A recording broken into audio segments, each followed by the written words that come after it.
All right, guys. So this is going to be part two of our lab section. I have this little sheet with me. I'll try to upload it. If not, just use this kind of like as to help you guys out. Okay, so this is to explain molecular geometry, right? So molecular geometry is basically how our molecules shape up and interact. The first thing we want to do is explain what VSEPR theory is. So VSEPR theory is quite simple. It stands for valence, shell, electron, electron repulsion theory, or let's see, electron repulsion, electron pair. P is for pair, repulsion, and it's a theory. That's it. Basically, it means that our electrons are specifically the valence electrons are repelling each other. That's what it is. So they form shapes due to this repulsion, right? They don't want to be next to each other, so they're going to start forming shapes and angling themselves in different ways, as far away as possibly as they can, um, in order for them to have less repulsion. The closer they are, the less they want to be together. Okay. Um, we create basic shapes with these ones. So some of the basic shapes you're going to see linear. So we're going to have a linear shape. And linear basically gives you a, let me actually turn this off. So a linear shape, and I'm writing this kind of small because we're going to try to get as much information in here as possible. You could have a two atom one where you're going to have one atom connected to another atom. So that's a two atom kind of linear shape. So the example would be like H2. Or you could have a linear shape created of three atoms. And the example of this one would be kind of like carbon dioxide, CO2, in which you're going to have, let's see if we could use some different colors. Okay. In which you're going to have carbon in the center, right? And that carbon is going to, because it's CO2, it's going to be double bonded to the other atoms, in this case is oxygen. Okay. And you'll notice oxygen will still have its electrons out there, right? So this one creates 180 degrees. So on both of these, the separation between here and here is 180 degrees. So it means it's a straight line. It's linear. Okay. You'll notice that the central atom has no unshared electrons. So here oxygen has four unshared electrons, both of them do, but this carbon has zero unshared electrons. So central atom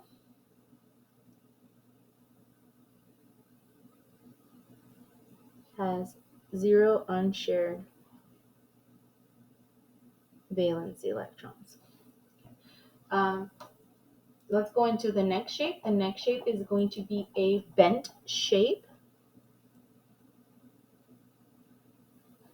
Okay. And our bent-like shape is created with three atoms. So you're going to see this bent shape like this. Okay. And one pair of unbonded or unshared electrons on the top. Or you're going to see it like this.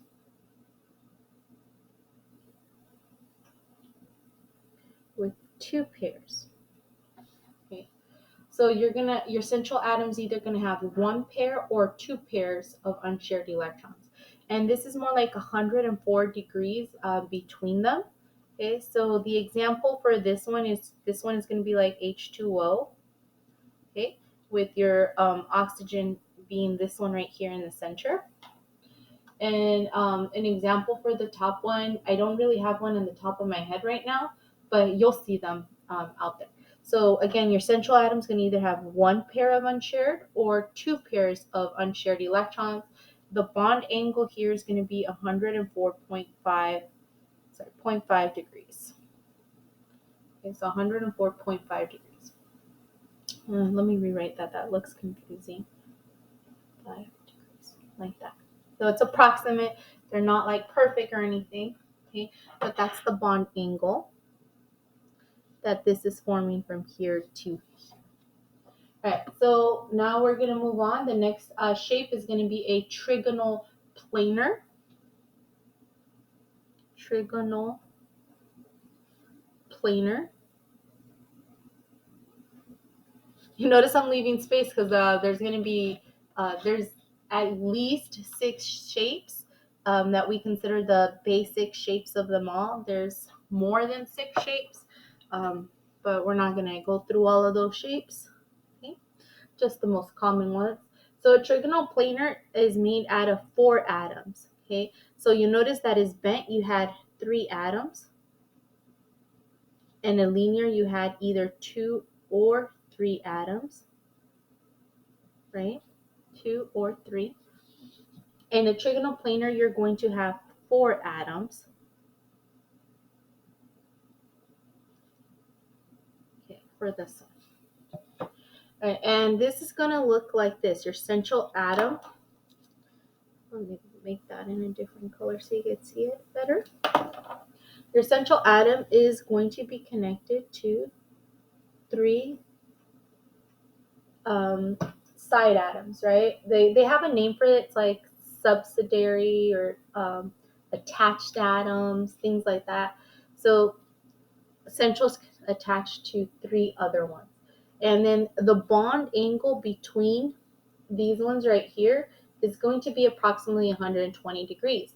Now, I actually didn't draw this one correctly. This angle should be more like here, creating kind of like a Y-like shape. So let me, I don't know if I have any white out to actually delete that so you don't get all super confused.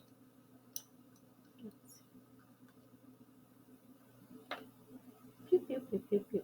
All right, done.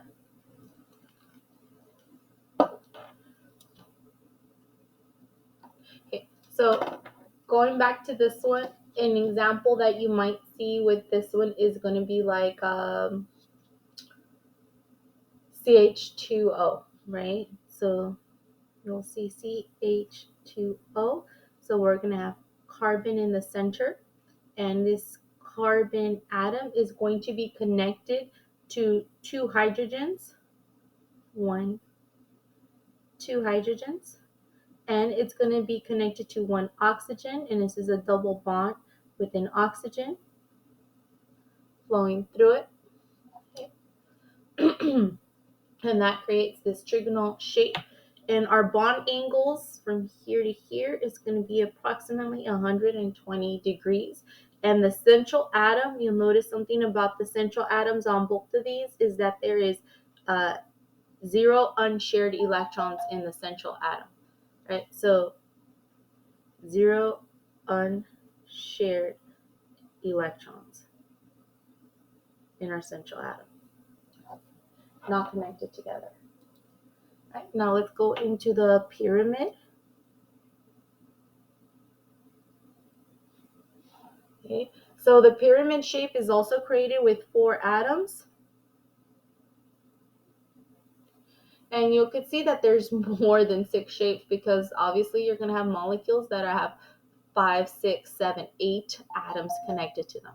So in this case, we're going to have our pyramid shape, and it's going to create exactly that, a pyramid.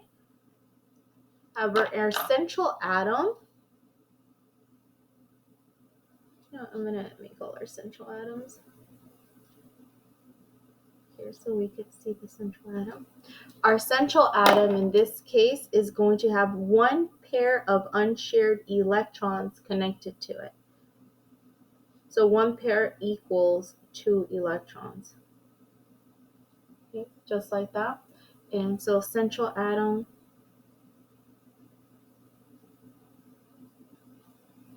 has 1 pair of unshared electrons. Okay, and the bond angle that's going to be between these right here is going to be approximately 107.5 degrees. All right, so the next shape is going to be a tetrahedral shape. I love the tetrahedral shapes. They're the easiest to draw. And I also think it's really cool to say the word tetrahedral. All right, so tetrahedral, tetra means 4. So it's 4 atoms. Okay. And we're going to have our central atom. And that central atom is going to be attached to 4 different atoms. And in this case, the central atom is going to have 0 unshared electrons. So we're going to go ahead and attach it to 4. 1, 2, 3, 4. The tetrahedral shape. Okay, so the approximate angles is about 109.5 degrees on these ones, and there is 0 unshared electrons on central atom. Example for this one would be like CH4, carbon connected to 4 of your hydrogen atoms. And an example for the pyramid is going to be an H3, nitrogen connected to 3 hydrogens. Okay, the next shape that we're going to go over is going to be our trigonal bipyramidal. Trigonal bipyramidal, with an I, bipyramidal, pyramidal, using my phonics here, trigonal bipyramidal. And our trigonal bipyramidal is actually created from 6 atoms. So 6 atoms create this trigonal bipyramidal. The example we're going to use is phosphorus connected to 5 fluorines. So phosphorus is one of those exceptional atoms that can make more bonds than we're used to seeing. So remember, we do have exceptions. Okay. So we're going to have our central atom. In this case, it's going to be phosphorus. It's the one we have the least amount of and the one that makes the most amount of bonds. So we only have 1 phosphorus, and it's going to make more bonds than fluorine, even in its normal, non-exceptional state. All right, so we're now going to combine this together with our other fluorine. So it's going to be one fluorine, 2 fluorines, 3 fluorines, 4 fluorines, and 5 fluorines. Our central atom is going to have 0 unshared pairs. 0 unshared electrons for central atom. Okay. So something to note that if you have elements in period 3 and higher, when you're bonded to chlorine or fluorine, you can have an expanded octet. So I'll write that down. Okay. Elements in period 3 or higher or greater. So that's going to be my little plus sign for greater. When bonded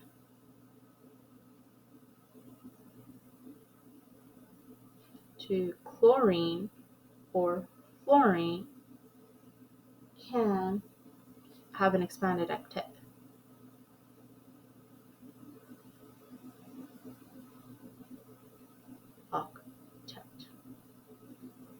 So just to know that they can have an expanded octet. Now, since this is fluorine, if we were to actually draw this, so you would have phosphorus here and each fluorine. Remember that fluorines, okay, have all their electrons out still. So it's 1, 2, 3, 4, 5, 6. All right, they have all of their electrons. Those electrons didn't just disappear. They're still there. And so let's do our last one right here. We're going to put our fluorine. Okay. So those electrons are all around right there. All right, so those are the 6 most basic shapes that we have when it comes to molecular shapes. It's not the only shapes, but they are the most basic shapes. Okay, so now let's go ahead and draw some of these. Okay, so just do like a little rough draft copy, and then from that rough draft copy, we want to see if we can actually draw some and create some nice little shapes.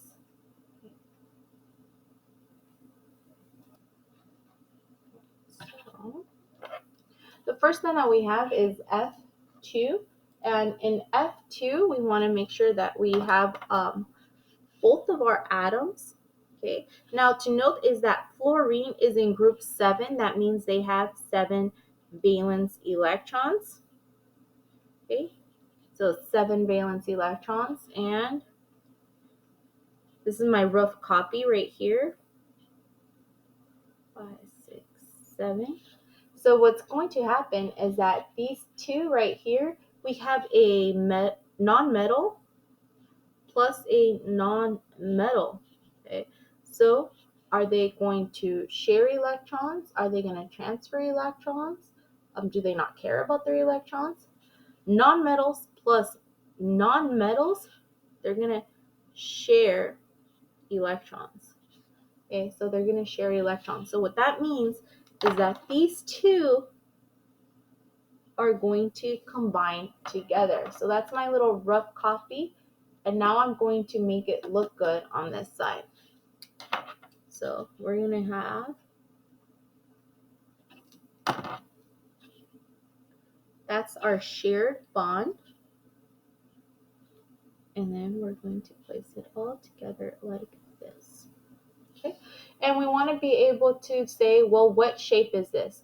Which one of these shapes has 2 atoms together like this?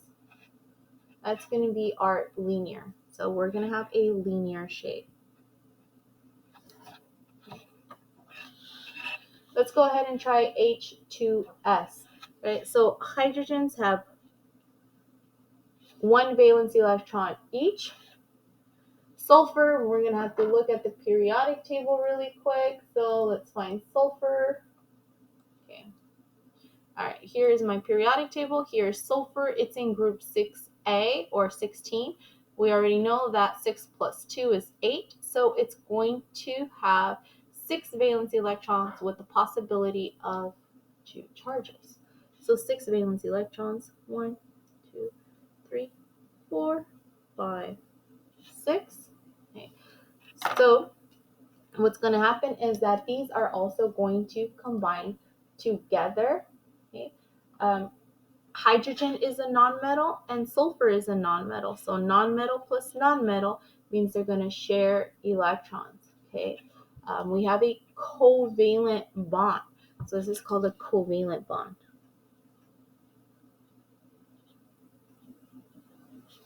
Okay. Same thing here. These are going to share together and these two are going to share together.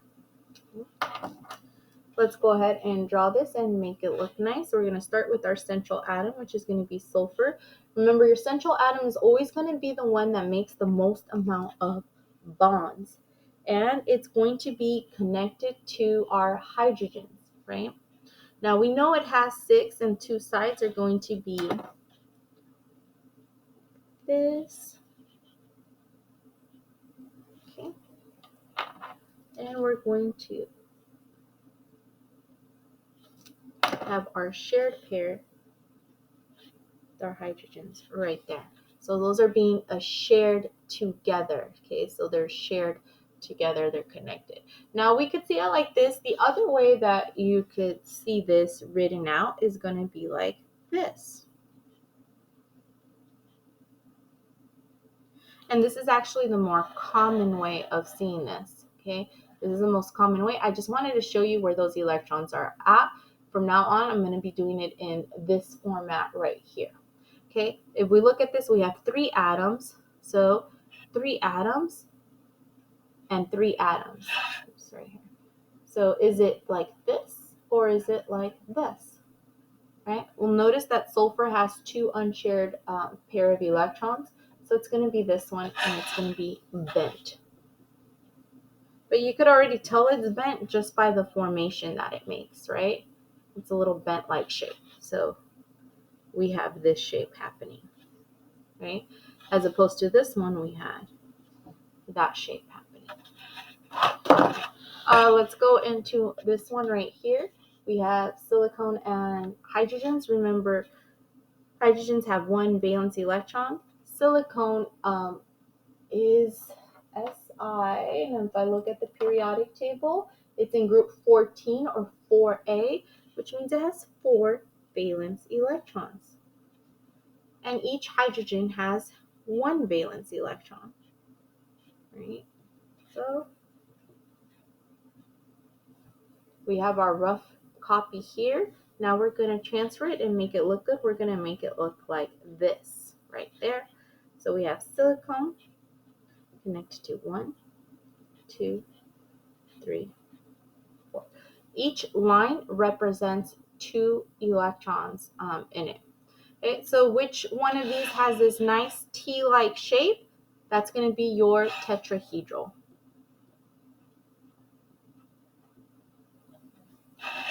So it's going to be a tetrahedral shape where you're going to have your central atom connected to 4 and 0 unshared electrons are there.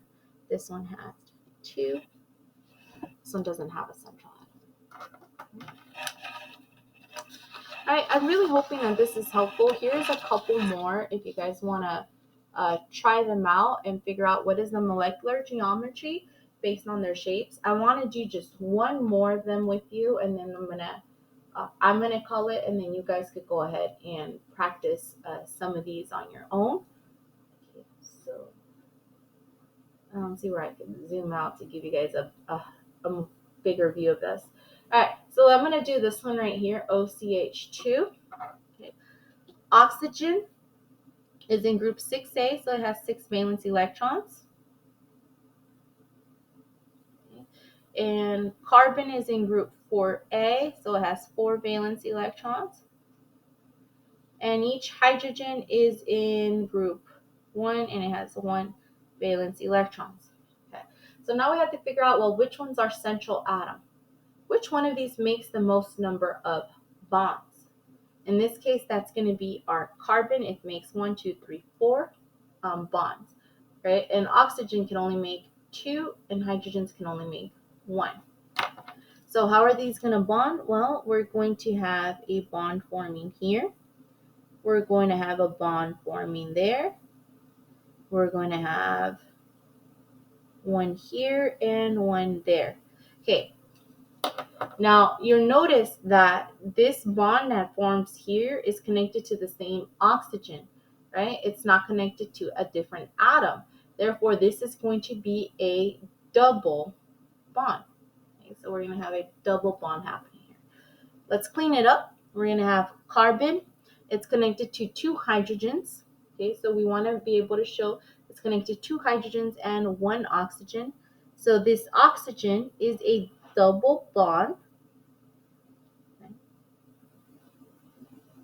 And then we're going to have our 2 hydrogens. What kind of shape did we just create right there? The one that has 1 on top and 2 at the bottom.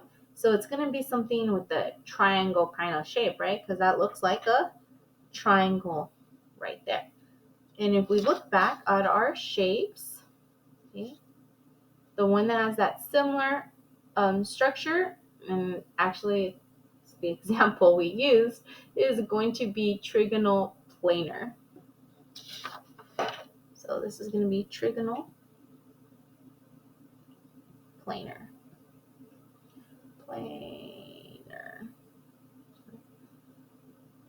All right, you guys, practice some of these. You have CCL4, SPCL5.